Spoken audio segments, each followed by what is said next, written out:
Ouija boards, mediums, and seances are some of the methods we use to communicate to the dead.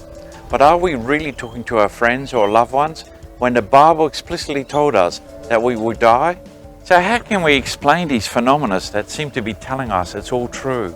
Join us in this series called The Living Dead as we seek to answer these questions.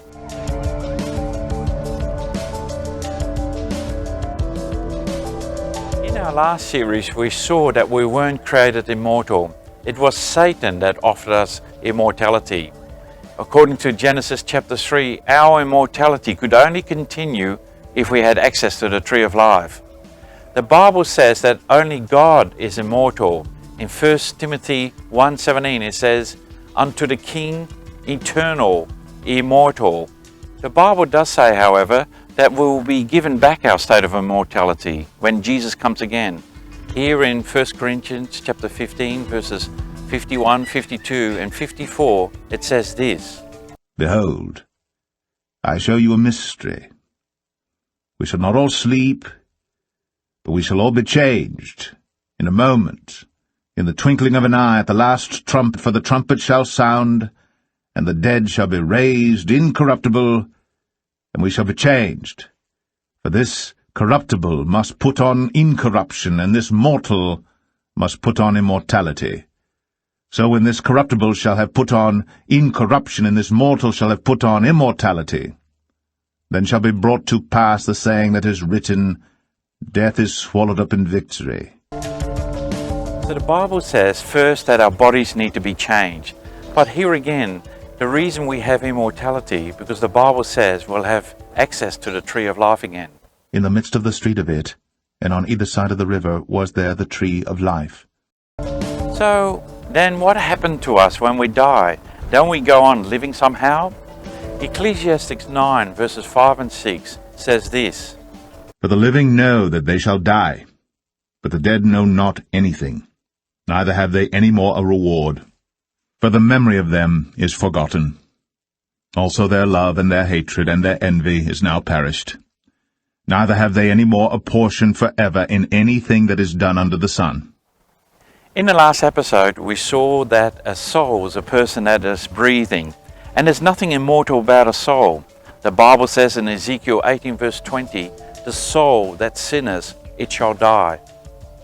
And again in Psalms 146 verse 4, it says this, "His breath goeth forth, he returneth to his earth, in that very day his thoughts perish." The Bible says all our plans will perish.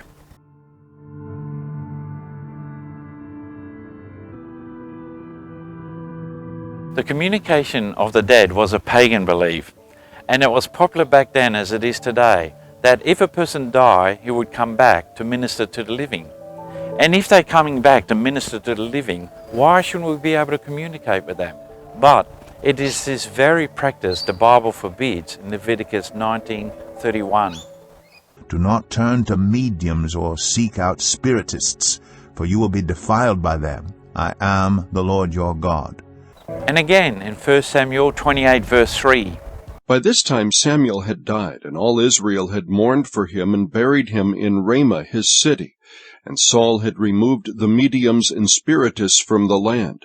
It's ironic that Saul did this, for when Samuel died, he decided to see if he could talk to Samuel, knowing very well that this was a terrible act.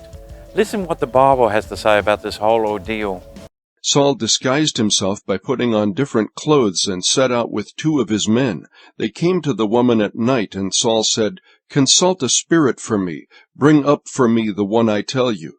But the woman said to him, "You surely know what Saul has done, how he has killed the mediums and spiritists in the land.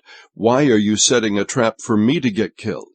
So by asking a medium, which he knew it was wrong, God said this about Saul. Saul died for his unfaithfulness to the Lord because he did not keep the Lord's word. He even consulted a medium for guidance. And the reason God forbids this, because we're not talking to our friends or our loved ones. The Bible, we saw, makes it plain. When we die, we return to dust, and our very thoughts will perish.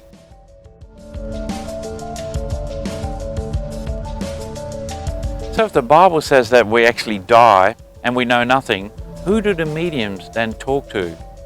We already know from the beginning of the scriptures that Satan can use mediums to communicate with us. He used the serpent when he talked to Eve. And of course, he'd still want us to believe that same lie he told Eve all those years ago. And it wouldn't be hard for him to imitate people as he knows all about us. The Bible actually says not to be surprised that Satan can transform himself into somebody nice. Here in 2 Corinthians 11:14, it says this, And no wonder, for Satan disguises himself as an angel of light. and again in 2 Thessalonians chapter 2, verses 9 and 10.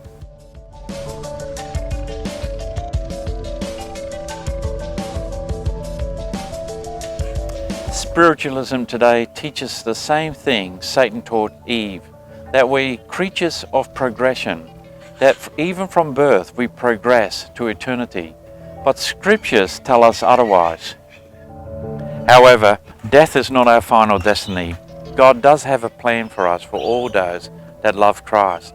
Join us again and see what the Bible says, what actually happened to us when we die, in our next series called The Dreamless Sleep.